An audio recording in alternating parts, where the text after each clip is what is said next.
Imaginez un instant, un groupe d'artisans travaillant patiemment sur la restauration d'une ancienne statue de Jésus. Pour eux, il s'agit d'une mission ordinaire, redonner sa beauté à une œuvre usée par le temps. Mais soudain, une fissure se dévoile, révélant un compartiment secret.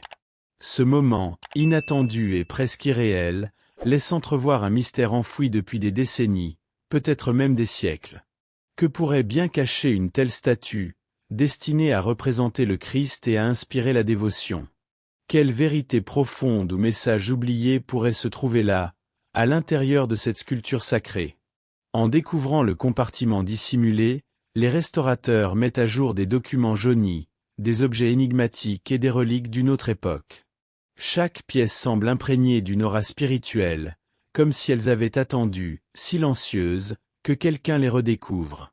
Cela nous rappelle les paroles de l'évangile de Luc, « Il n'y a rien de caché qui ne doive être révélé » Luc 12h2.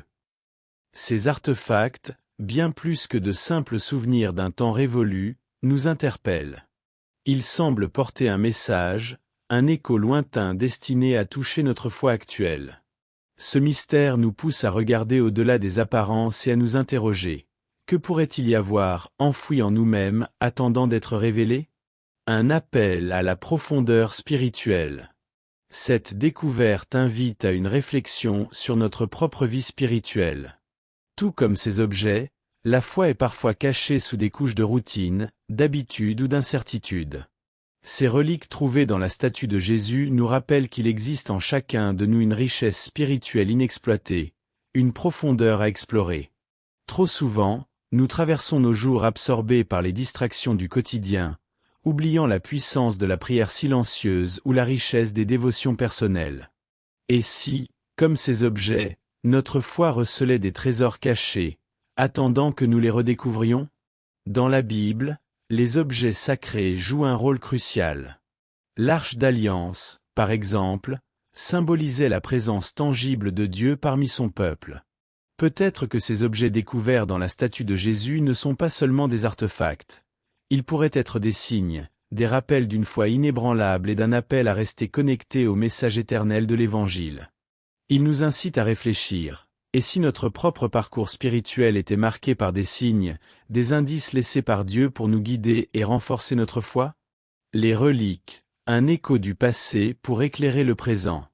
Les documents retrouvés dans la statue portaient les marques d'une époque de foi intense et souvent persécutée. Chaque ligne écrite, chaque objet conservé témoigne d'un moment où le christianisme n'était pas simplement une croyance, mais une source de force et de résilience face à l'adversité. Ces reliques nous rappellent que la foi a souvent été un refuge, une flamme préservée contre vent et marée. Dans des temps de persécution et de troubles, des objets comme ces manuscrits étaient cachés non seulement pour protéger la foi, mais pour assurer sa transmission aux générations futures. Pour nous, aujourd'hui, ces découvertes sont bien plus qu'un simple retour sur le passé. Elles posent une question cruciale. Notre foi est-elle aussi vivante, aussi puissante que celle de nos prédécesseurs? Ou bien sommes-nous parfois tentés de la réduire à une série de rituels, oubliant son potentiel transformateur? Ces reliques nous appellent à réévaluer la place que nous donnons à notre spiritualité. Est-ce que, comme ces chrétiens d'autrefois, nous utilisons notre foi comme une ancre, comme une force capable de nous soutenir face aux tempêtes de la vie? Redécouvrir les racines de notre foi. La révélation de ces reliques nous pousse à revisiter nos racines spirituelles. Le christianisme que nous connaissons aujourd'hui repose sur une histoire riche de courage et de sacrifice. Pour que notre foi devienne une force vivante et dynamique, il est essentiel de comprendre les luttes, les victoires et la persévérance de ceux qui nous ont précédés. Nos prières, nos chants et nos dévotions prennent un tout autre sens lorsque nous nous rappelons qu'ils sont le fruit d'une transmission ininterrompue à travers les siècles. Ces reliques cachées dans la statue de Jésus ne sont pas qu'un témoignage du passé, elles sont une invitation. Une invitation à regarder au-delà des apparences, à sonder les mystères de notre foi et à renouer avec la profondeur spirituelle qui nous attend, si nous avons le courage de chercher. Alors, que trouvez-vous en vous, lorsque vous grattez sous la surface de vos habitudes spirituelles? Quel trésor de foi, de persévérance et d'espérance attendent d'être redécouverts dans votre propre cœur. L'étude de la Bible, la prière et les témoignages de foi sont des ponts puissants qui nous permettent de découvrir le véritable sens de notre voyage spirituel. Parmi les objets découverts à l'intérieur de cette statue, certains se distinguaient par leur signification spirituelle profonde.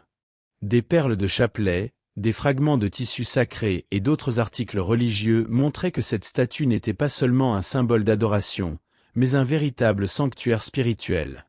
Ces objets, bien qu'ordinaires en apparence, portaient en eux une signification transcendante. Ils représentaient plus que de simples reliques. Ils étaient des témoins de la foi de générations passées qui, dans des temps difficiles, trouvaient dans ces symboles un lien vital avec Dieu. N'est-il pas fascinant de penser que, tout comme ces objets spirituels, notre foi peut être une encre dans nos vies? Prenons le chapelet, par exemple. Il ne s'agit pas simplement d'un enchaînement de perles, mais d'un outil puissant pour la prière et la méditation, une manière de se synchroniser avec le divin. L'adoration et le louange ne sont pas de simples rituels, ce sont des moments où nous nous abandonnons pleinement à la présence du Christ, lui permettant de guider nos vies. Chaque geste, chaque prière, même les plus modestes, a le pouvoir de nous transformer profondément. Tout comme cette statue incarnait un symbole de foi pour les générations passées, nous sommes tous appelés à devenir des témoins vivants de notre croyance en Jésus-Christ, à refléter sa lumière dans toutes les circonstances de notre vie. La puissance des petits gestes de foi. La valeur de ces reliques dépasse leur importance matérielle ou historique. Elles illustrent comment des objets de foi peuvent devenir des sources de résistance spirituelle. Et vous, avez-vous ces petits objets ou habitudes dans votre vie qui nourrissent votre lien avec le divin? Peut-être est-ce une prière silencieuse le matin, un passage de la Bible lu avant de dormir, ou simplement l'acte de se rendre à l'église régulièrement. Ces petits gestes deviennent nos propres reliques sacrées, renforçant notre foi et nous aidant à rester résilients face aux défis de la vie. Pour les jeunes chrétiens, en particulier, ces moments de connexion intime avec Dieu peuvent être des repères essentiels pour maintenir leur foi vivante et active. Une découverte qui transforme une communauté. La révélation de ce compartiment caché dans la statue a eu un effet bouleversant sur la communauté locale. Ce qui, au départ, n'était qu'une statue ordinaire est rapidement devenu un lieu d'attraction spirituelle, accueillant des visiteurs de tous horizons, en quête de réponses, d'espoir ou simplement d'un renouveau de foi. Cette statue s'est transformée en un symbole vivant de foi et de mystère, liant le passé au présent de manière unique. C'est là un exemple éloquent de l'impact collectif de la foi. Lorsqu'un événement de cette envergure se produit, il rassemble les gens, fortifiant leur foi partagée. Les Écritures nous enseignent que la communion des croyants est une force en soi, et ce type de moment collectif en est la parfaite illustration. À travers la prière, l'étude biblique et le louange communautaire, la foi devient une expérience partagée qui transcende les individualités.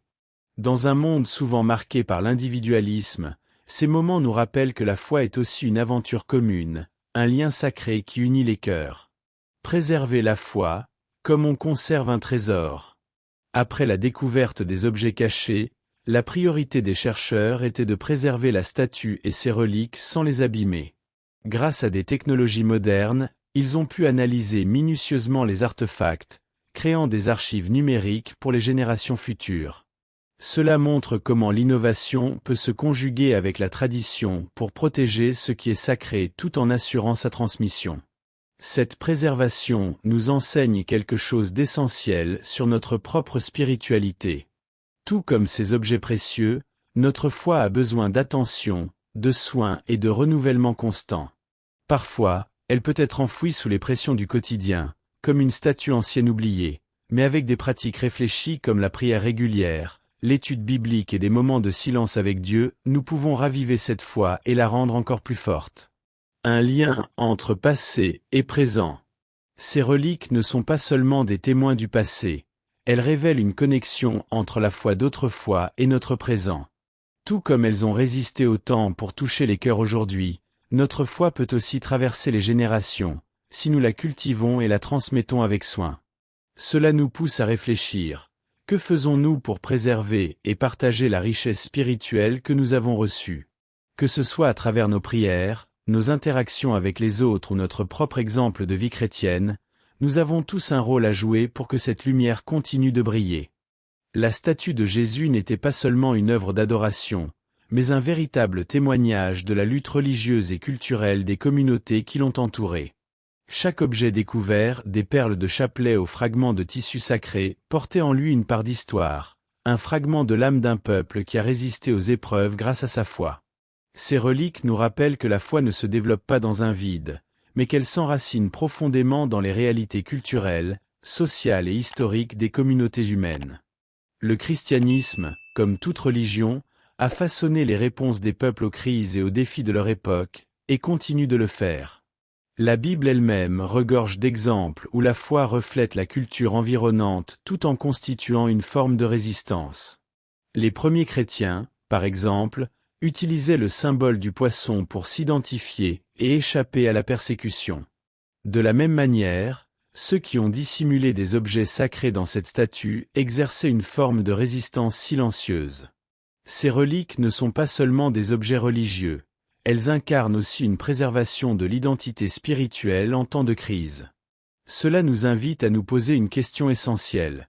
Comment connectons-nous notre foi à notre culture et à notre histoire aujourd'hui? Savons-nous préserver les leçons du passé pour éclairer et façonner notre avenir? La foi comme lien entre les générations.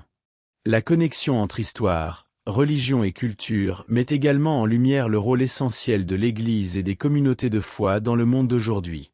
L'Église n'est pas seulement un lieu de culte, elle est aussi un centre culturel où les expériences de vie se croisent et s'enrichissent à travers les enseignements de l'Évangile.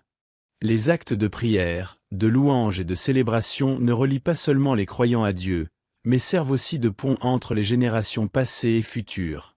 En tant que chrétiens, il est de notre devoir de préserver cet héritage spirituel et de transmettre cette flamme de foi à ceux qui viendront après nous. Une découverte qui transcende les frontières. La révélation des objets cachés dans la statue a eu un impact bien au-delà de la communauté locale. Elle a éveillé un intérêt mondial, rassemblant des historiens, des archéologues, des théologiens et des spécialistes de divers horizons. Cette collaboration interdisciplinaire a permis de nouvelles perspectives sur les liens entre l'art, la foi et la résilience. Elle a mis en lumière comment la spiritualité a influencé les sociétés à travers les siècles et continue de le faire aujourd'hui. Ce phénomène souligne l'importance de la recherche et de la quête de vérité. Jésus-Christ nous appelle à rechercher la sagesse et la compréhension. Et l'étude de ces documents montre que la foi peut être explorée non seulement à travers l'expérience spirituelle, mais aussi par la réflexion et l'analyse. De même que l'étude biblique approfondit notre relation avec la parole, la collaboration académique enrichit notre compréhension du contexte historique et culturel dans lequel le christianisme a pris racine et s'est épanoui. Une foi qui survit à l'épreuve du temps. Cette statue, autrefois un simple objet de dévotion, est aujourd'hui un symbole vivant de foi et de résilience. Elle rappelle que la foi peut non seulement résister à l'épreuve du temps, mais aussi se renouveler et inspirer. De même, notre propre spiritualité, parfois en sommeil, peut être ravivée lorsque nous prenons le temps de plonger dans la prière, la méditation et la communion avec Dieu. Ce renouveau spirituel, tout comme celui de la statue, exige un regard neuf, une volonté de dépasser les apparences pour redécouvrir la profondeur de notre foi. La statue, devenue un phare d'espoir, montre que même ce qui semble ordinaire peut devenir extraordinaire lorsque la lumière de la foi l'éclaire. N'est-ce pas là un appel pour nous tous? Vivons notre foi pleinement et authentiquement, en devenant nous-mêmes des témoins vivants de l'amour et de la puissance de Christ, capables de transformer les vies autour de nous et de transmettre une lumière éternelle.